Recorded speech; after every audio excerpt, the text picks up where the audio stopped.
Russia Ukraine যুদ্ধে একের পর এক মুখ থুবড়ে পড়ছে পশ্চিমা অস্ত্র। দুই দেশের মধ্যকার এই যুদ্ধে ইউক্রেনের পক্ষ নিয়েছে পশ্চিমারা।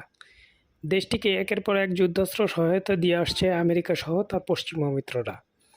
ইউক্রেনকে সহায়তা দেওয়ার এসব অস্ত্র জব্দ করার পর তা দেশবাসীকে দেখাচ্ছেন রুশ প্রেসিডেন্ট ভ্লাদিমির পুতিন।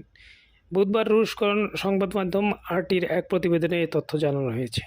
প্রতিবেদনে বলা হয়েছে, ইউক্রেন যুদ্ধে জব্দ করা বেশ কয়েকটি পশ্চিমা ট্যাঙ্ক এবং সাজোয়াজান নিয়ে প্রদর্শনীর আয়োজন করেছে মস্কো।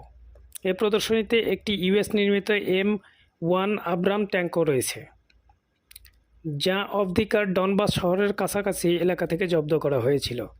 বুধবার ভিক্টোরি মিউজিয়ামের কাছে এই প্রদর্শনীটি শুরু করা হয়েছে, যা মাস জুড়ে চলবে। রুশ প্রতিরক্ষা মন্ত্রণালয় জানিয়েছে, প্রদর্শনীতে একটি মার্কিন তৈরি আব্রামস ট্যাঙ্ক এবং M1150 অ্যাসল্ট ব্রেচার ভেহিকেল রয়েছে। এটি মাইন ক্লিয়ারিং অপারেশনের সর্বশেষ ভার্সন হিসেবে পরিচিত।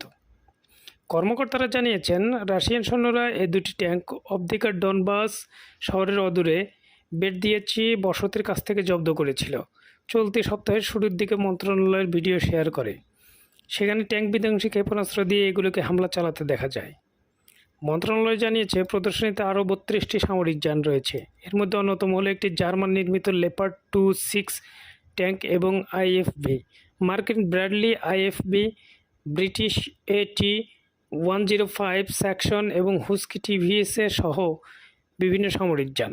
মন্ত্রণালয় আরও জানিয়েছে, প্রদর্শনীতে ন্যাটোর তৈরি অনেক ধরনের ছোট অস্ত্র এবং প্রকৌশল সরঞ্জাম এবং ইউক্রেনের ড্রোন ও যোগাযোগ ব্যবস্থা রয়েছে। প্রদর্শনীটি বেশ কয়েকটি ভাগে ভাগ করা হয়েছে।